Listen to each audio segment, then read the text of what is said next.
All right. We got social media is fucking us up from James Smith. Let me see. I bet you don't even realize the impact that social media has on your perception of the world and how you see it on a daily basis. From what we Probably. eat, how we see our bodies, our sex lives, unreal expectations, and even the chances of being bitten by a shark in the sea next time you visit Australia, according to social. Well, yeah, obviously, like if you're perusing through like the internets and all of a sudden you come across like 15 wildest shark attacks and you just get done watching that video, you're probably less likely to go to the beach after that. You know, it's just from like recency bias, like, oh my god, sharks are fucking everywhere in the ocean, they're out to get me. I just saw this video, it's more common than you think. And it's like, no, it's not, dude. No, it's not. Social media has Billa and I are secretly best friends. I'm going to explain the 6 biggest issues that I see when it comes to social media and some of the things that we can do proactively to stop them ruining our lives. Number 1, orthorexia. What the heck is orthorexia? Although this has been going on for many years, 2023 saw Liver King explode to socials. He was claiming natty status and his principles were the 9 ancestral tenets, which I'm sure had good meaning. The Liver King, the Meme King. Yeah. But it turned out the Liver King, Brian Johnson, was a lying piece of shit. Behind his multi-million-dollar empire based on improving lives with supplementation regimes was excessive steroid and growth hormone use, which actually borderlines more of abuse. In a bid to grow his business to the largest possible heights, he had to deceive millions of people to get there. 2024 saw a brand new meme page, Eddie Abu. Oh, wait. What the heck is orthorexia? Let me see this real quick. What is orthorexia? Orthorexia is a term that describes an obsession with eating healthy food. It comes from the Greek word ortho, meaning correct, and orexis, meaning appetite. A person with orthorexia is fixated with the quality rather than quantity of their food to an excessive degree. Obsession with eating healthy food. Okay. Yeah.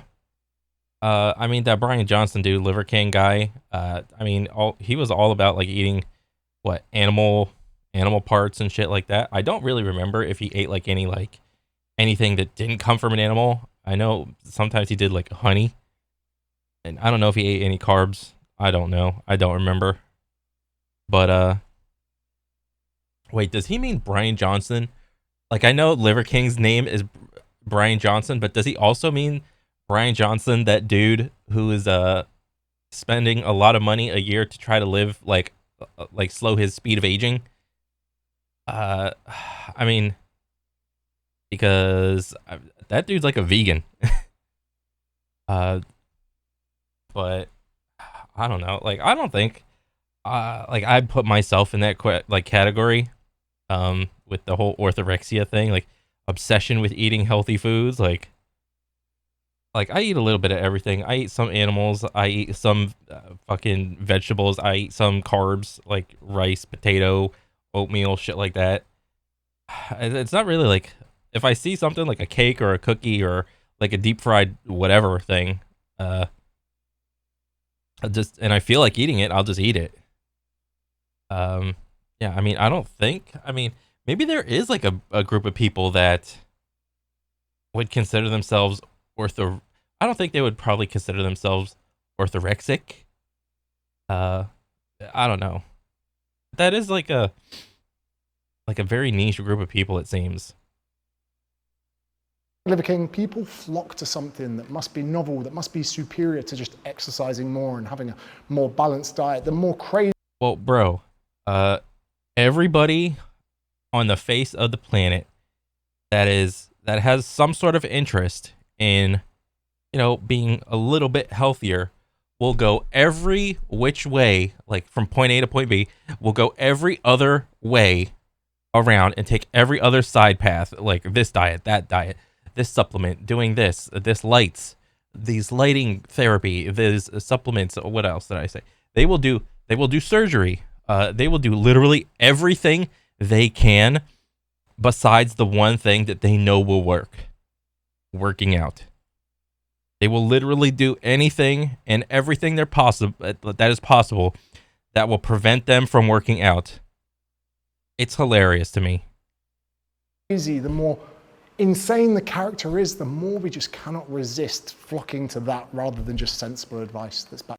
Well, I think one of the reasons why we flock to such crazy characters is because we see some sort of entertainment value in what they're delivering and how they are delivering it. At least that's what from my perspective, from my own opinion. If I see some crazy asshole like saying this, that, whatever, I'm probably gonna watch.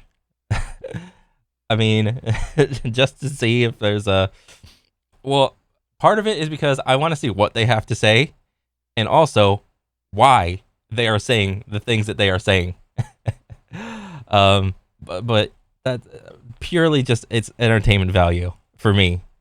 Backed by science. And in the space of a year, we went from eating testicles and living primal to labeling the majority of foods as shit and abolishing anything that isn't meat and eggs as. Oh yeah, I mean, essentially, this was the whole paleo diet. When remember when CrossFit was a thing? The CrossFit workout style. You know, when CrossFit had its like heyday, the paleo diet. Like everyone was talking about paleo diet, blah blah blah. You know, eat meats and vegetables and fruits and I don't know. And then you could like divide up the paleo diet into like subcategories, like this style of paleo. That it was fucking ridiculous, really. But essentially, Liver King is just like a goofy version of paleo. Being terrible for your health. You may even recall that Eddie Abu recently said that if you're depressed, it's because of your diet. So if you're out there on antidepressants and you're thinking about ending it all, just eat meat and eggs. According to Eddie, depression is all diet-based. Not Bro, I'm about to go eat like a goddamn Oreo and some like Hershey's Kisses. Just to like be like, fuck you, guy. only that, you'll also recall that last week Eddie made a point that you shouldn't be tired in your 20s. So for any of you NHS work, yeah, that's a bunch of bullshit. If you're working a hard ass job, either mentally or physically, either or, it's okay to be tired. Fuck you.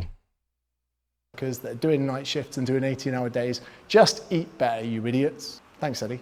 Carnivores have actually been doing this for years, but Eddie's found a knack of doing it in a more viral way. Eddie comes from a background of extreme drug abuse as a very high-end bodybuilder, and I'll tip my hat to Eddie.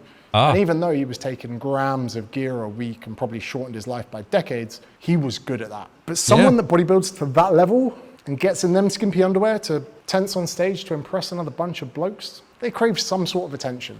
So you must ask yourself, are these values that Eddie, purports true to his beliefs or like... Well, yeah, I would say most people that go off and do some sort of competitive endeavor for the sake of either like some sort of skill expression, whether, it makes them like fulfilled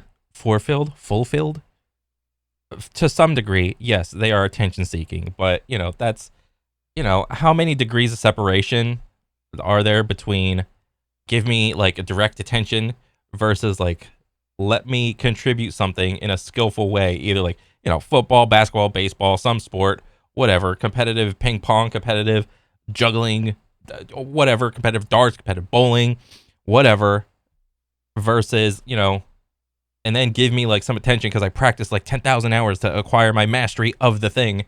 Yes, there's a little bit of attention seeking there, but that's I would say that's like a couple degrees of there's at least a couple degrees of separation between like just wanting attention for nothing versus like contributing something to the world and then receiving it, and potentially not receiving any attention for any sort of competitive endeavor.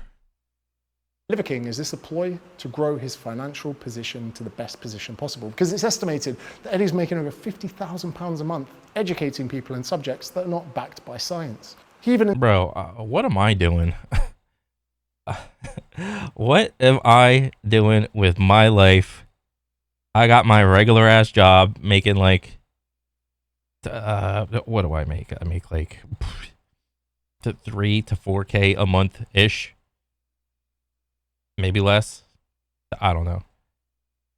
And this motherfucker is out here making 55K a month with him just bullshitting and talking shit. Oh my God. What is this? I mean, I can't really knock him. He's a good bullshitter. I mean, bro, honestly, if if I was good at that much bullshitting, uh, I would just quit my job and just go full blown into this like fucking YouTube thing. But I can't. Insists that the insulin hypothesis, which has been debunked a lot, numerous times, with a plethora of studies, that insulin is the driver of weight gain, and if you want to lose weight, you need to control your insulin, not your calories. He debunks energy balance. He actually disputes that calories are not even a thing. Eddie goes head to head. Stop calorie counting, control insulin if you're trying to lose body fat. What? With thermodynamics, and there are millions of people that back him because they're idiots. Now, I get that Eddie's message is backed by well-meaning, but so is Liver King's. And I'm sure that thousands of lives, maybe even millions of lives, are better off with his content. They're probably eating better. They're probably having less ultra-processed foods, which has always been the main principle of what I preach. But I think the main question that he could ask next is this a good thing? Are the means justified because the person reached a positive end result in that they changed their eating habits? So one way, you get backed by science, you reduce calories, probably not like eat less processed foods, still eat like good, like well, but just eat less processed foods. But that's like one way. But the other way is just simply control your insulin and blah, blah, blah. And don't even worry about counting calories. Like the person, like two different people can reach the same goal. And I mean, he could ask next is that the right way to do it? I don't know. Honestly, I have no idea. To improve your diet, exercise more, and lose fat.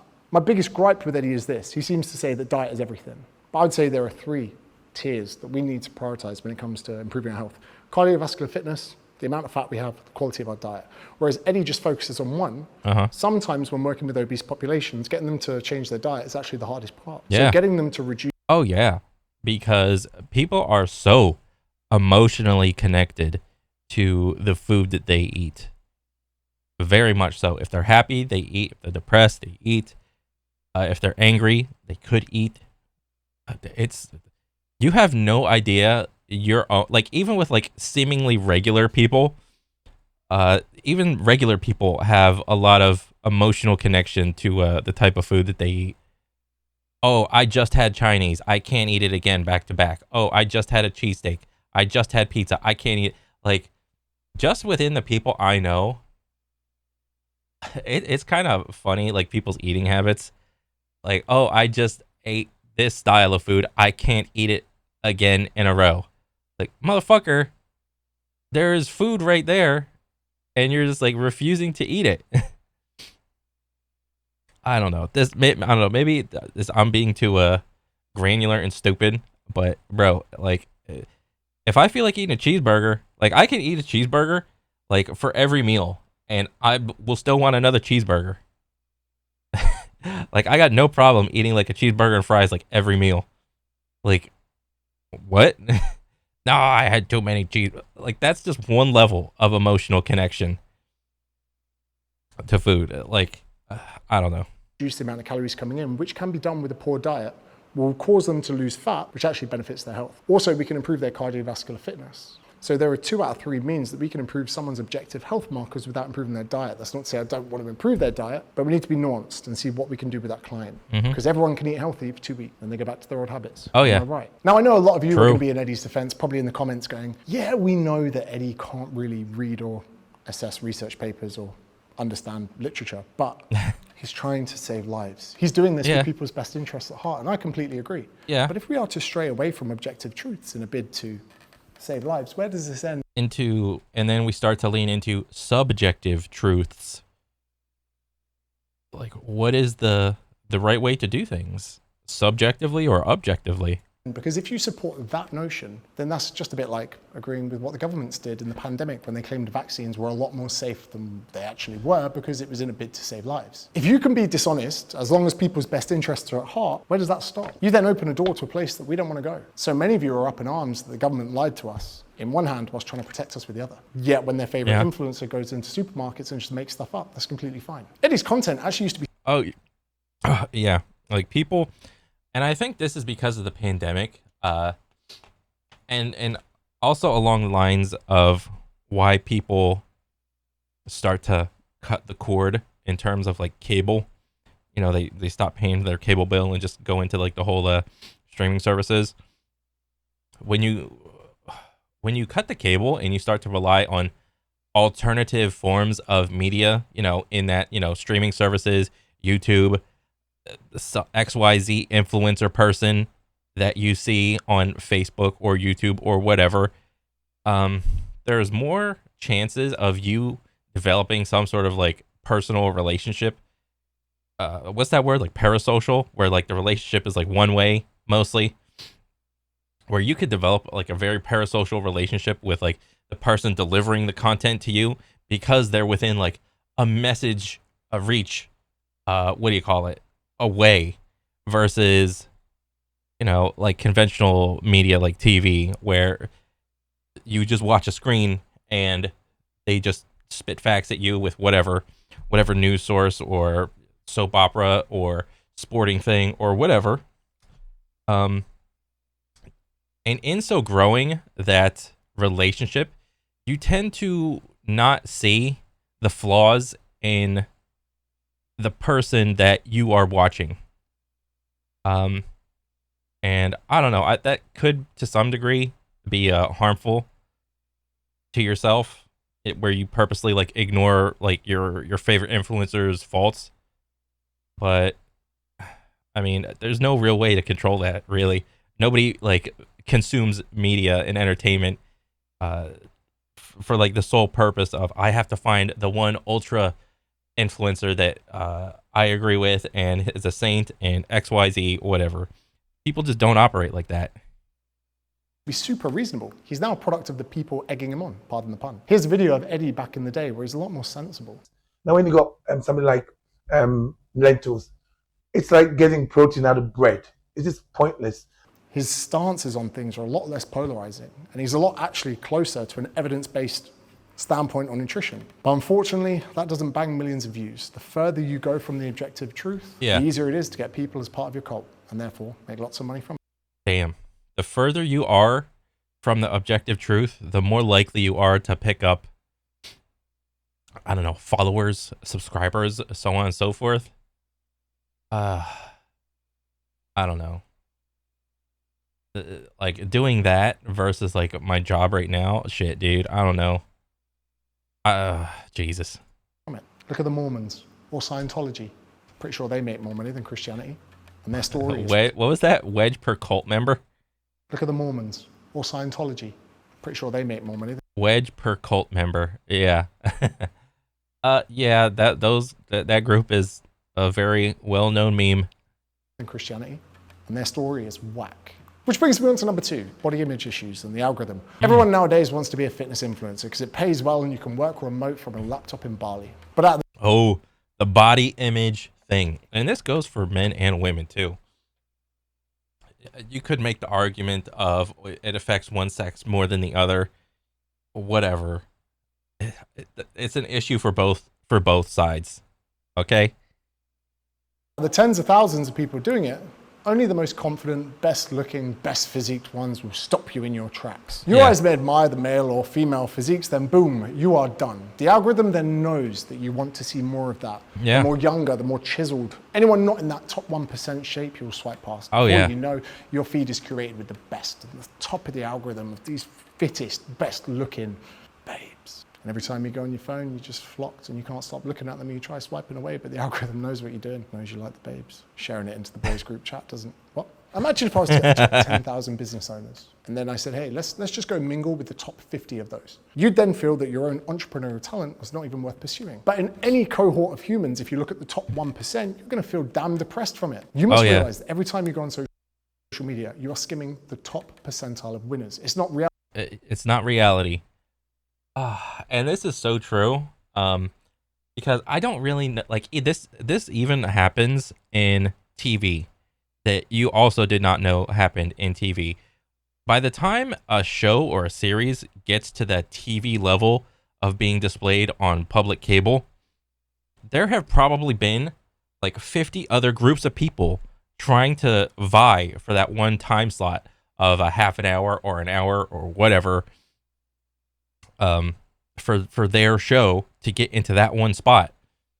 So this is true of TV, and is even more so true of just social media in general, like YouTube, Instagram, the Facebook, whatever else, TikTok, XYZ, yeah. Reality, it's not real life. Which brings me on to number 3, Dating. There's a fantastic guy called Rory Sutherland who did a podcast with Chris Williamson, and he makes an exceptional point about recruiting, talent, and dating. And here's a clip of Rory Sutherland, by the way. Big credit to Modern Wisdom Podcast too. I know I'm business partner with Chris, but his guests have been exceptional recently. I don't think a still photograph and a few words of text are in any way a proxy for who you might forge a long-term relationship with. Rory makes a fantastic point that when you're recruiting, an HR department often won't see anyone who on their CV doesn't have a 2-1 and above, which is a grade at university. And the issue with that is there is a lot of talent out there that just didn't want to go to university or that didn't get a 2-1, myself included. I flunked out in my first year because I just hated it. Doesn't mean I'm... Oh, geez. Yeah, I went to like some community college and got like some AA degree. I don't have a bachelor, so yeah. By the time I got my AA, I was like, fuck, I need a job. So I had to get a job. And even then I couldn't decide like what do you call it? Like what to go into for bachelor mode. I mean, I could have done like the general thing and just go into like some sort of like a business management or whatever, but I don't know. I'm not intelligent or I'm not capable. My multiple businesses should be credit to that. Just because I don't want to sit in a room for an hour and a half and recite boring topics of medicine through time and scribble it on bits of paper doesn't mean I'm stupid. So it's kind of ridiculous that people hiring graduates for their first job would overlook the majority of people. Not to mention the amount of men going to university is massively dropping. I mean, university is still not like a bad thing by any means. If you want to probably like get into like some sort of like STEM degree or STEAM, if you want to include the arts, that's probably a good idea to get like some sort of degree, or like a doctor or a lawyer or something like that. It's probably a good idea for the most part. Only. Yes, obviously, are there degrees that are seemingly, I can't say pointless, but I want to say pointless, but they're not pointless, but seemingly harder to acquire a job in if you get this degree. Those type of degrees do exist. Set a 2-1 as a prerequisite for hiring, you're going to leave a lot of talent on the table. And if all recruiters are all looking for the same 2-1 and above, loads of talent doesn't get a look in, the rest of the talent is all being fought over. And we see the same issues with dating. And this again is Rory's point. The same way that just setting a prerequisite for a 2-1 to hire someone for a job makes the same mistake as in dating apps, just using a picture and a bit of text to try and pick someone that's ideal for dating. Yeah. Because when it comes to like modern dating and all you have is like pictures and text, over the course of time, you get more picky and you have no idea that you're getting more picky.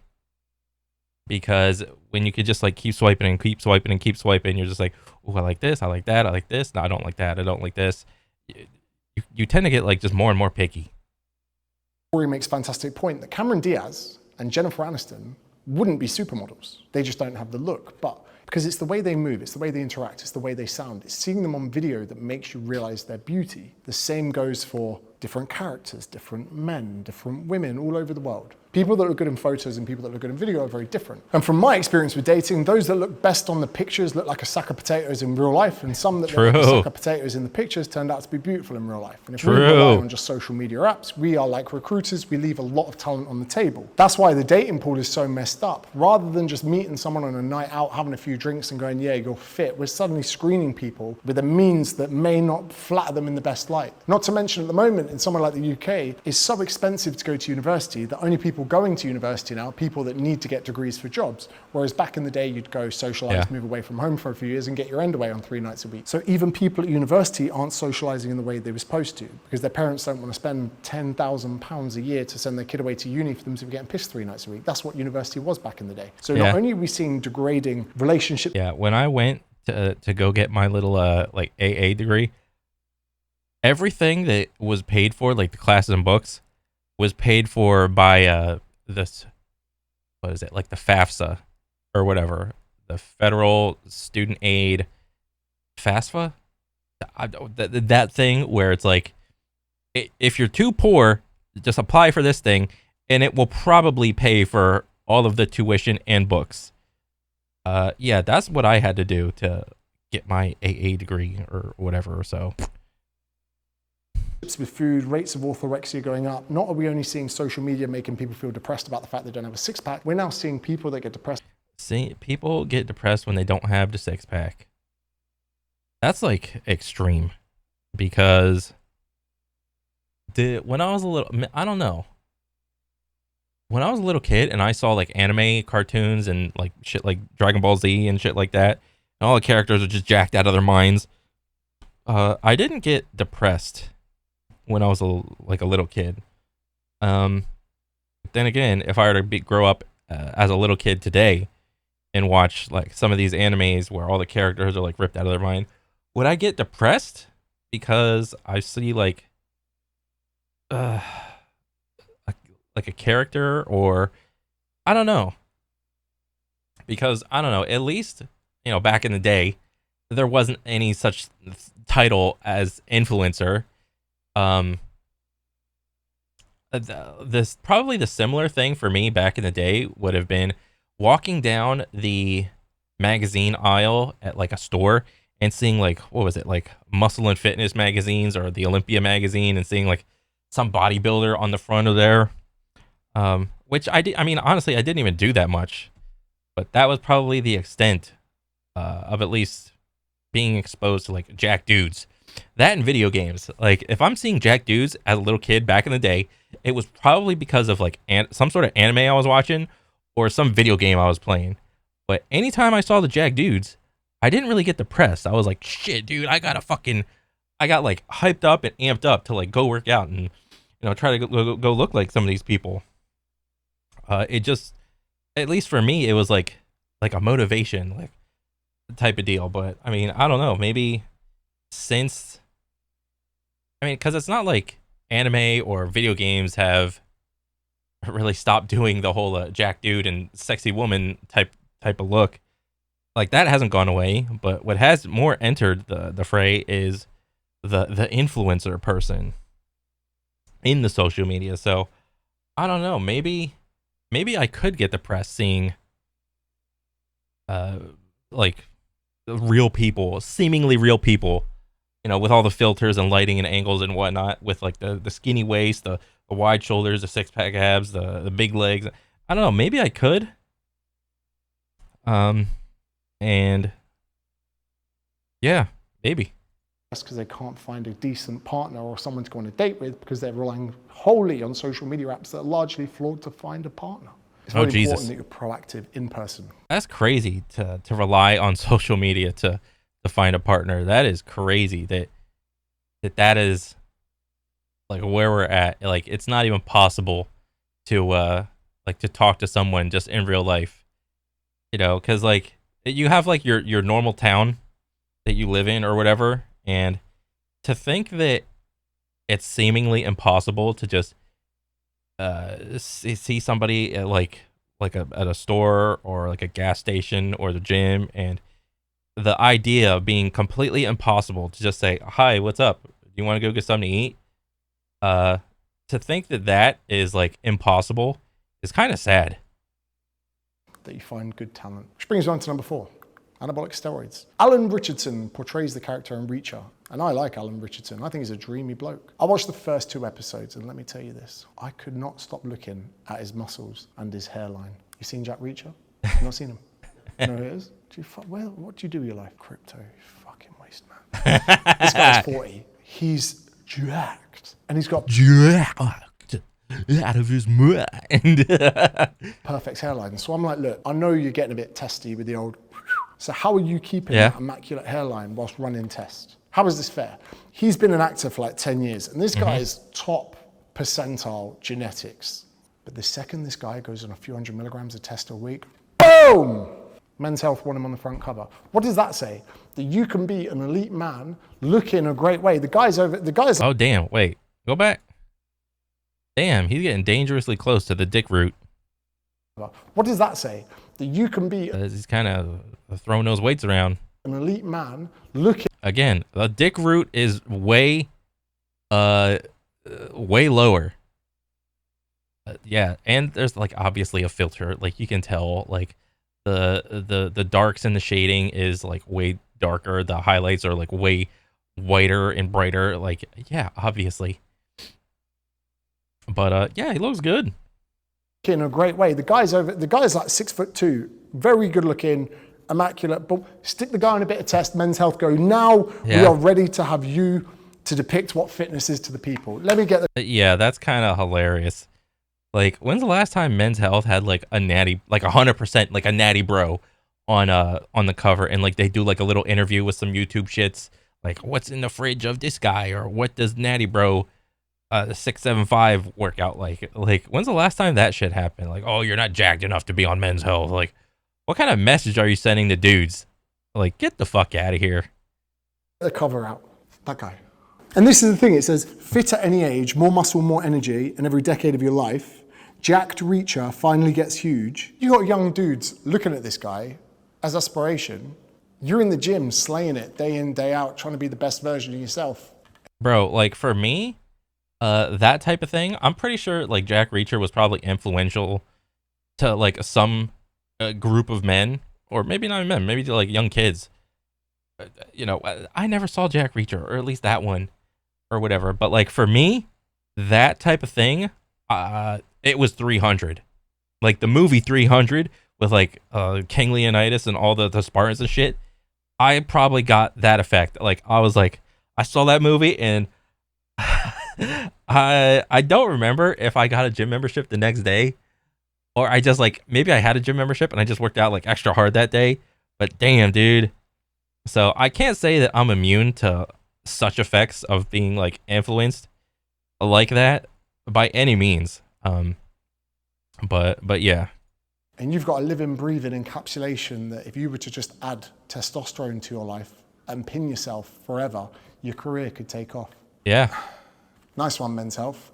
Yeah, I mean, this is pretty true for like all social media. The like one reason, like a lot of people's careers just get started, because they're like hyper responders to PEDs, and literally PEDs are the sole reason that their careers started like shot off.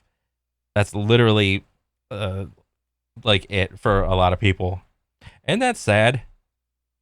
To think that like, oh, it's not about my character, it's not about how many days a week or how many months, how many years I keep going to the gym, you know, how well like are the quality of the workouts good, am I like still making like somewhat progress and like feeling good. Like that shit doesn't matter. It's literally how you look and how many PEDs, and luckily, hopefully, are you a hyper responder to PEDs? That's fucking like ridiculous. But if it was so if it wasn't so ridiculous, then people wouldn't watch. But since that's what people want to see, they are gonna watch. People want to see the hypergenetic freaks and shit like that. Because if it wasn't the case, like the IFBB, do they even have like a natural subdivision in the IFBB? Where it's like 100% natural. I mean, I would, or do you have to literally just go to like another federation? And it's like, even when you do that, I don't even know the federation for like, if I want to get into like natty bodybuilding and shit like that. It's like, it's just not as popular. As if you weren't plebs before, putting unaspirable physiques. Because you're the issue, Men's Health. You literally take the top percentile of what you call men that haven't eaten in a while, and you put them on the front cover of your magazine. Oh yeah. There are real. Oh yeah, and while they're on the cover, they have just went through like either like a big cut or at least like a mini cut of like reducing their calories, probably getting some sort of tan or something, and depleting all the water out of their fucking system to look some sort of shredded. Great men that don't have six packs. There are real men with great bids of health that don't have model physiques, and I just hate what your magazine is about. 6-minute ab routines. Hey, try this exercise. There's the oh yeah, the whole magazine thing. 6 minute bro, does it go down to 6 minutes? I thought it was like 15 minutes, like last time I read like a magazine. 15-minute ab routine. It seems like seemingly the ab routines just get shorter and shorter. First it was 30 minutes, then it was 20, then 15, then 10. Are we down to 6? There's no periodization, no education, because if people actually understood the principles, they wouldn't read your shite. Yeah. Oh, who's currently on cycle? Let's get a picture of him on the front cover. Yeah. Plebs. Come on, bro. The number 5. True. The availability bias. And I know I've covered this in a few videos before, but in essence, the information that's available to us makes us paint a reality of the world, not really how it is. For instance, I'm here literally a few hundred meters away from the sea in Australia.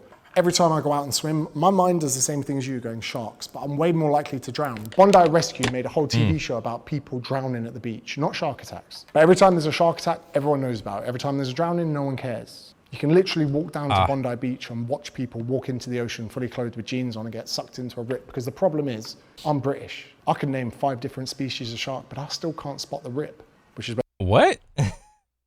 Wait, I am kind of lost in the sauce right now. I kind of get what he's saying. Wait, what is this? So oh god, I can't spell. Availability bias. What the fuck is this? The availability bias is the human tendency to rely on information that comes readily to mind when evaluating situations or making decisions. Oh, so you see a thing and then your mind automatically just goes to like the worst thing that could happen? Okay.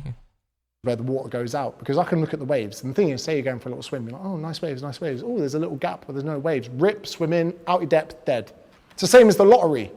You spend enough, this is you, mate. Crypto, mate. No one knows a lottery winner, but they see one on TV. So they go, oh my God, I need to do the lottery. And then they don't just give them the money. They get the person to come on TV, give them the massive check. Get out there, look at Trevor. Look at fat Trevor. He won 10 million. This could be you. They throw it in your face to make you feel like it could happen when statistically it really can't. The same as you. Oh, okay. So that's what it is. So like when something statistically is so insignificant that it happens to a person, the news has to like run over there, put it on tape, make a video out of it and be like, this could happen.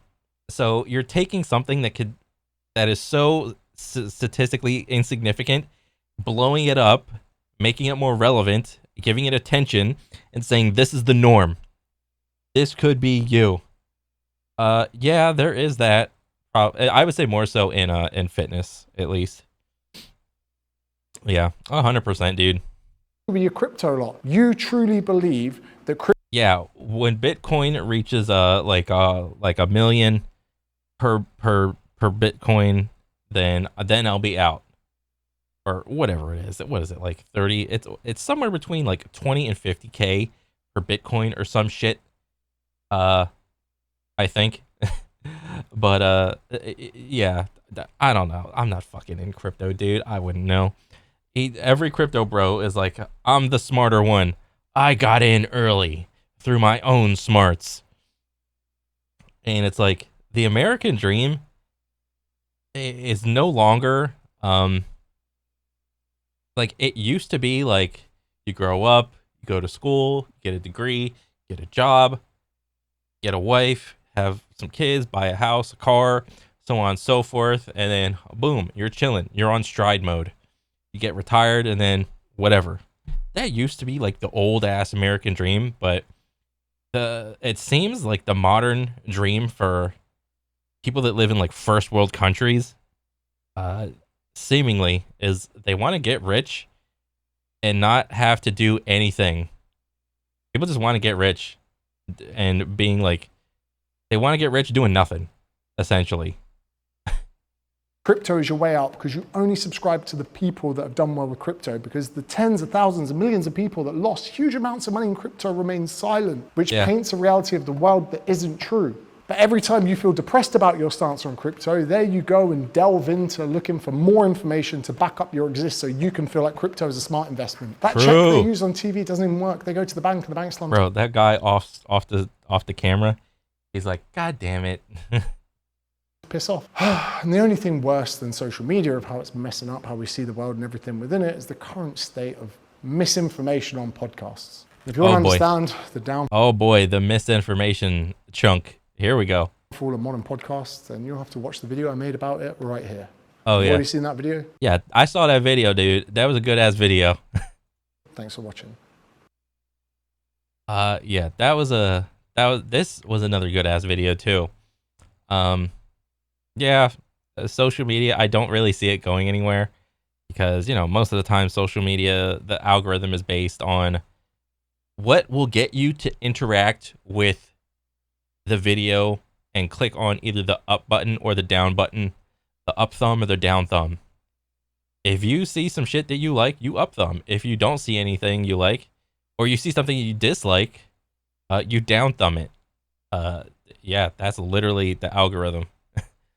Like, maybe it's getting better. I don't really know because I'm just as much like a gear in the machine as everyone else. But you know, I try to be aware of what's going on, and that's about as much as I can do. Just be aware of what's happening instead of just playing it by ear. But yeah, this is a really good video. I liked it, and yeah, I hope to see more. But that's pretty much it for me. Catch you guys on the next one. All right, later.